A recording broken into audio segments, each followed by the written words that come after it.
சாரியில் வந்து நம்ம வந்து 6 பேனல் போட்டு களி பலாசோ பேண்ட்டும் ஸ்ட்ரெயிட் கட் குர்த்தியும் பண்ணலாம். அதோட ரெஃபரன்ஸ் பிக்சர் இருக்குது, பாருங்கள்.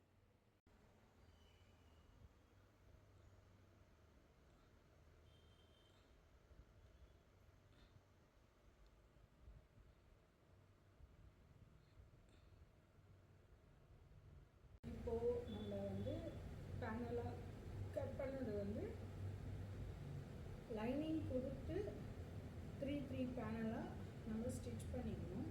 ஸ்டிச் பண்ணிவிட்டு அப்புறமா நம்ம அந்த ஸ்க்ராட்ச் லென்த்து அதெல்லாம் ட்ரா பண்ணி கட் பண்ணிவிட்டு அப்புறம் அட்டாச் பண்ணலாம்.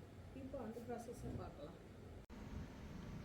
இது வந்து மேலே குர்த்திக்கு வந்து நம்ம பேட்டர்ன் போட்டு லைனிங்கோடு கட் பண்ணி வச்சாச்சு. அடுத்து மேன் ஃபேப்ரிக்கோடு கட் பண்ணணும்.